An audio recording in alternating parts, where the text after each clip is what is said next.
do you accept that much of that money, in fact, has not been able to get to the front line because of the NICS increases? Well, social care sits outside. So whilst local authorities have had some money flow down to them, it barely covers the NICS increases for those social care providers. Thank you for raising Scunthorpe. We are in the middle of discussion, so I hope the committee will forgive me if I don't go through each of the fine detail, but I'm absolutely committed to steel production in this country. All of our plans are going to require infrastructure and more steel in this country, so the last thing we want to do is to lose our capacity on steel. Get ready, because what just unfolded in the liaison committee was intense. Keir Starmer, usually calm, composed, and carefully polished, was taken apart by one bold MP who refused to hold back. This wasn't a routine exchange. It was a political takedown. Starmer tried to keep his composure, but the pressure showed. His confidence slipped, his answers faltered, and by the end, the cracks in his leadership were impossible to ignore. This moment was gripping from start to finish. It's not so much putting money in, it's changing the way the state operates. So we know about those, but is there anything that you're looking at other than what you've already put in place or planning to put in place as a result of last week? Oh yeah, there's a whole host of things. I'm starting with the sectors that are most obviously impacted, because obviously we've got the 10% reciprocal tariff, but Before we go any further, make sure to like and subscribe. What comes next says a lot about Labour's direction. Starmer, Labour's frontman, might want to add master of deflection to his resume. One MP arrived armed with facts and zero tolerance for spin. What followed wasn't a debate, but a public unraveling. Starmer, often framed as the adult in the room, looked caught off guard, fumbling like a student who forgot their homework. Thank you, Prime Minister. So, following on from the question from Ms.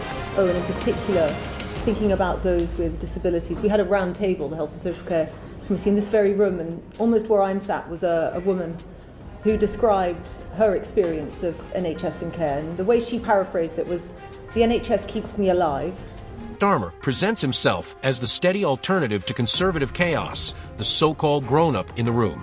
But in reality, he often seems unsure of direction. His policies are difficult to pin down. He talks about reform and fairness, yet when you look closer, it's mostly slogans and platitudes. Big words, little substance. True. Do you see social care as maybe a drain on the Treasury or as an enabler to the economy? an enabler to the economy.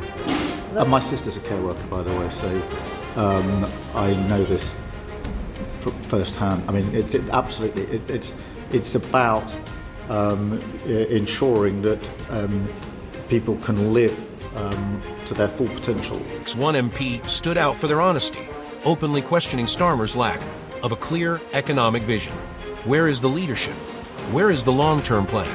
Instead of a bold Labour Party, voters are getting what feels like a diluted version of the Conservatives. Careful, cautious, and empty of conviction. Well, I'm pleased to hear you say that, but then do you share my frustration that much of the sector feels as well, that 3 years, which then butts up any decision close to an election. Now, when we've had social care reforms be kiboshed in the past, it has been during election campaigns. Surely the way to solve this would be to get this done and dusted during this Parliament, not kick it into the long grass. Social care was another flashpoint. Starmer keeps promising reform, but "we're working on it" is starting to sound like a slogan rather than a plan. One MP cut through the spin, calling proposed reforms little more than political sticking plasters that avoid the real crisis. Firstly, I understand your frustration that this has been pushed down the road too many times. The way I see it is this. One, we need to take time to get it right, and it needs to be cross-party. And Louise Casey is, in my view, the right person on a project like this. I've got huge experience working with Louise Casey.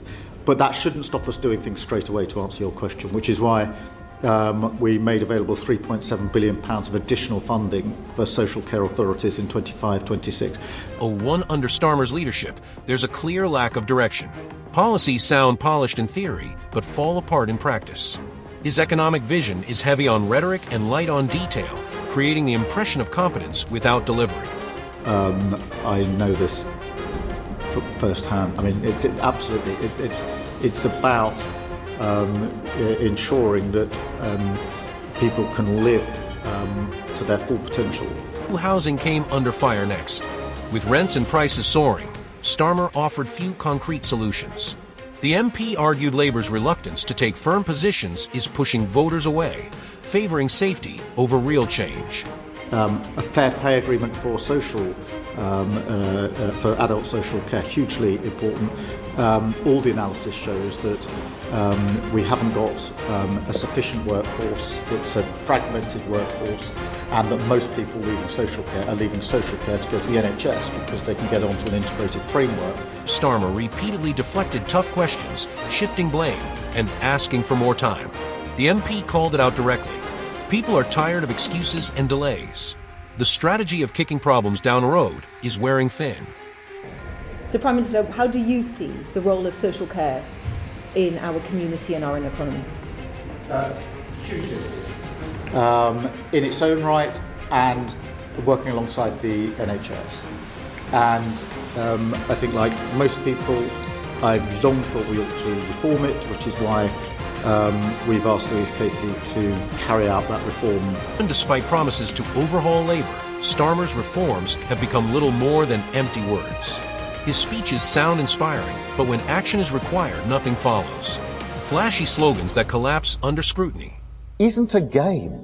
Politics shouldn't be a hobby, a pastime for people who enjoy the feeling of power.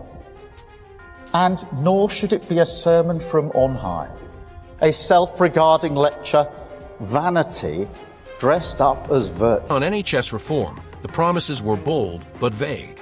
Fix it, improve it, cut waiting times. But the plan always seems to be pushed into the future, leaving the same problems unresolved.